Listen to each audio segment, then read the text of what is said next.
ایک بڑی ہاری کانفرنس کرنے جائیں گے. تو ایک ہماری وہ طبقاتی جدوجہد ہے جو ان ایجنٹوں کے خلاف ہیں جو سامراج کی اور ریاست کے ایجنٹ ہیں. دوسری ہماری جدوجہد ریاست کا جو یہ نیو کلونیل ڈھانچہ ہے اس کے خلاف ہے، جس کے اندر یہ ہے کہ آپ نے ایک پاکستان کو ایک ڈیتھ زون بنا دیا ہے، جس میں لوگوں کی قربانی دی جا رہی ہے، ہمارے بچوں کے مستقبل کی، ان کی زندگیوں کی، تاکہ ایک چھوٹے سا جو اشرافی ہے وہ موج کر سکے اور جو سامراج ہے وہ اپنے مقاصد اس خطے میں پورے کر سکے.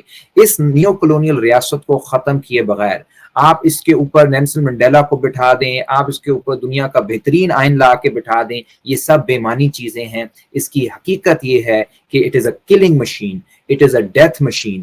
پاکستان کا جس کو ہم خطے کو پاکستان کہتے ہیں، یہ ایک ڈیتھ زون رہے گا جب تک اس ریاست کے بجائے ہم ایک عوامی ریاست نہیں بناتے. اور یہ کام وہی لوگ کر سکتے ہیں جن کا ایک پورا پرسپیکٹو ہو اس خطے کے حوالے سے بھی، اس ایک عالمی پرسپیکٹو بھی ہو، اور جن کا جو لگن ہو، ان کو محبت ہو، وہ اس دھرتی سے ہو اور یہاں پہ محنت کشوں سے ہو. اور وہ میرے خیال میں مارکسسٹ قوتیں ہیں، سوشلسٹ قوتیں ہیں جو جڑ کے یہ والی لڑائی لڑ بھی سکتی ہیں اور ایک دن جیت بھی سکتی ہیں. تو کامریڈ بخشل، آپ ہی سے اس پوڈ کاسٹ کا اختتام کرتے ہیں. آپ بھی اس پہ اپنی رائے کا اظہار کریں کہ یہ جو اس واقعے سے جو بڑے نتائج ہمیں پاکستان کے اعتبار سے اور مارکسی تھیوری کے اعتبار سے اور نظریے کا اطلاق پاکستان کے حالات کے حوالے سے کیا اخذ کرنا چاہیے؟ کیا واقعی کوئی ایسا حاکم طبقہ موجود ہے جو کہ ہمیں بہتری کی طرف لے جا سکتا ہے، یا یہ سارا سرا بھی عوام، مزدوروں اور کسانوں کے ہی کندھوں پر آنا ہے؟ آئیڈیالوجیکلی جب یہ سوال ہم کرتے ہیں اپنے آپ سے تو ہم سب لیننسٹ ہیں، مارکسسٹ ہیں، مگر یہ بھی ہے کہ لینن کی جو نیشنل بورژوازی کے حوالے سے جو اس کا آپٹمزم تھا، وہ میں سمجھتا ہوں کہ اس کے دور کے حد تک نیشنل لبریشن موومنٹس چل رہی تھیں اور اس کا ایک رول بنتا تھا. مگر 20ویں صدی کے مڈ کے بعد کا جو معاملہ ہے، جب اسٹیٹس کو نے اپنے ایک اور رنگ میں، گلوبل آرڈر نے اپنے آپ کو امپوز کرنا شروع کیا، تو نیشنل بورژوازی کا اس کے ساتھ کمپرومائز بنا ہے. تو اس نے اپنا پروگریسو جو اس کا کردار تھا، جو لینن ایکسپیکٹ کر رہا تھا، اس نے اس سے ہاتھ اٹھا لیا کہ وہ سوسائٹی اور اسٹیٹ کو جو ہے وہ کسی حد تک جو ہے وہ عوام دوست بنائے گا، فلاح کرے گا، لینڈ ریفارمز کرے گا، لوگوں کی زندگی میں کوئی خوشحالی آئے گی، کچھ امن ہوگا، رواداری ہوگی، سیکولرائز کرے گا اسٹیٹ سوسائٹی کو. وہ پروجیکٹ ختم ہو گیا. اب آپ اندازہ کریں کہ یہ پاور میں رہتا ہے، میں اس کا کوئی ایک نام تو اس کا ہے ہی نہیں، ٹھیک ہے، اور بغیر نام کے بھی آ جاتے ہیں. تو اس کا کردار دیکھیں کہ وہ لوگوں کو، پاکستان کی آبادی کو گن نہیں سکتا کہ کتنی ہے. سینسس پہ کسی بھی پولیٹیکل پارٹی کو اس کا ایگریمنٹ نہیں ہے. صحیح بات ہے. وہ لوگوں کو جو آپ گن نہیں سکتے تو ان کو آپ تعلیم کیا دو گے، پالیسی کیا بناؤ گے، صحت کیسے دو گے، روزگار کیسے دو گے، ان کو چھت کیسے دو گے؟ وہ نہیں ہے. We are not citizens yet, we are ابھی تک جو ہے ہم سبجیکٹس ہیں، رعایا ہیں، شہری نہیں بن پائے. تو بڑی مماثلت جو ہمارے سماجوں کی بنتی ہے، تو میرے خیال میں ہمیں فرینچ ریولیوشن زیادہ سکھاتا ہے، اس سے زیادہ سیکھنے کی ضرورت ہے. ہر ریولیوشن سے سیکھنے کی ضرورت ہے، مگر فرانسیسی انقلاب تو بہت زیادہ ہمارے قریب پڑتا ہے مجھے لگتا ہے. خیر، تو میں تو کوئی رول نہیں دیکھتا جی، وہ تو معاملہ ختم ہو گیا تھا، انہیں دنوں میں ختم ہو گیا تھا کہ تمام ان کلاسز کا جو رول ہے وہ ری ایکشنری ہے. وہ رائٹ ونگ کے ساتھ جڑتا ہے اور ری ایکشنری فورسز کو اسٹرینتھن کرتا ہے اور پروگریسو فورسز کو سنپ ڈاؤن کرتا ہے، مارتا ہے، کچلتا ہے. وہ یہی ہے کہ ہماری پوری بائیں بازو کی ہسٹری پاکستان کے اندر ایک پنکچرڈ ایوولوشن ہے. اور میں کہتا ہوں کبھی کبھار ہمیں انہوں نے بڑی کوشش کی کہ گجنی عامر خان بن جائے اور 15 سیکنڈ کے بعد ہمیں کوئی میموری ہماری نہ بچے، مگر وہ اس میں کامیاب اوئے ہوئے یا ہوئے نہ ہو. ہوئے، ان کی کیا کوشش محاورہ یہی دیا ہے. آپ نے، ہاں، وہ کرتے زبردست. یہی ہے. تو جہاں تک پیپلز پارٹی، ہمارے نے بالکل صحیح بات کی، پیپلز پارٹی یہی ہے، اس کا رول یہی ہے.